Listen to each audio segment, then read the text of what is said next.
Hey, what's up, people? How you doing? It's your man Rondell Jordan. I am the host of BlackSwanRadio.com, your home for worldview discussions, and I am also the author of a collection of books called Illuminated Nubians.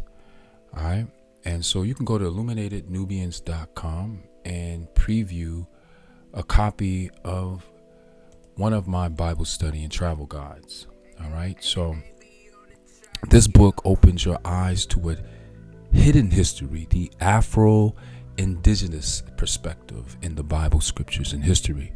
So I searched the scriptures over the last 25 years. And then last year, my sons and I went to Egypt and saw the concrete evidence along the Nile River ourselves. So in this book, I encourage you to research, right, the information I'm showing you or revealing to you, and then go travel and see the evidence for yourself. All right. Now, the first thing that we deal with is this book is not a religious perspective, right? We're not looking at it from a religious view. We're looking at it from a scholar's perspective, as if it's a science textbook or a social studies book. All right. So we understand that there's two aspects of civilization. There's the creation, right? The innovation phase. And then there's also the conquest. All right. And this is the nature of what we are seeing in the scriptures. Okay.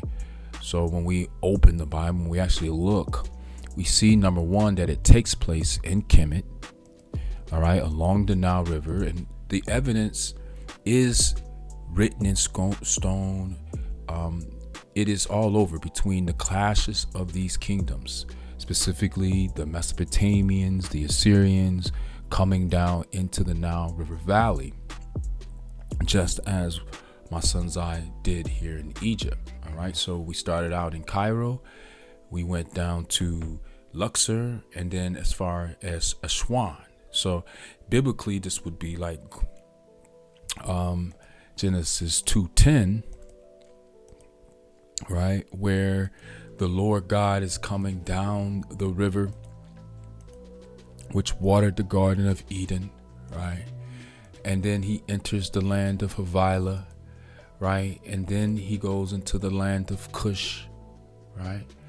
And this is the story that you can see here. Here's what I'm talking about. Now, a river went out of Eden to water the garden, and from there it parted and became four river heads. The name of the first river is Pishon. It is the one which encompasses the whole land of Havilah, where there is gold, and the gold of that land is good. Bdellium and onyx stone are there.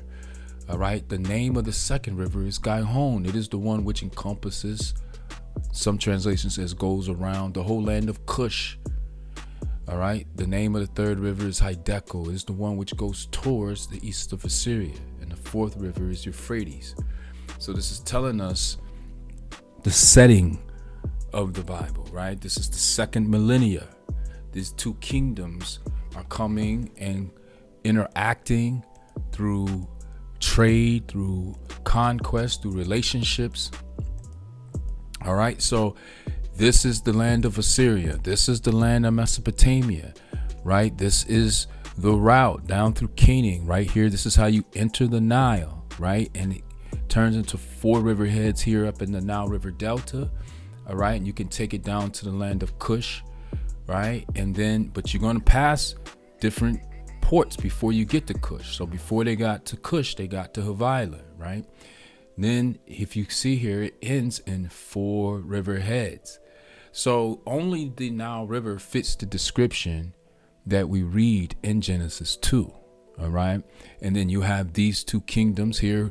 The land of Ur is where Abram comes through, right? He has to follow the waterway into the land of Canaan, the Fertile Crescent, right? Follow the waterway down into Egypt. They follow the water. All right. So we put the Bible in context, in real world context. So why is this information important? Well, we only get to live one life, right? One life to live. And the way we think about life, what we believe, our faith influences what we do with the time we have.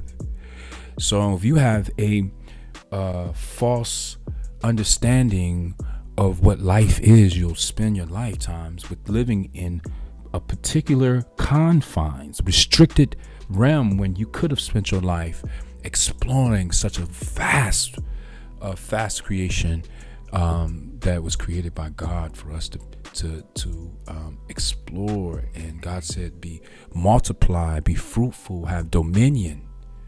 But you guys got to understand that the Lord God is different, right? The Lord God was keeping the man from knowledge, right? So that he can benefit. I can go on for days about this content, all right? If you are interested in more content like this, having to do with food for thought, worldview conversation, subscribe to my channel, all right? I produce videos a few times a week. And I want to get into having live broadcasts where we can all have our discussions about the content that I write about in this book, right? And discuss on my channel, all right? So until next time, keep the faith, explore this world, and peace out.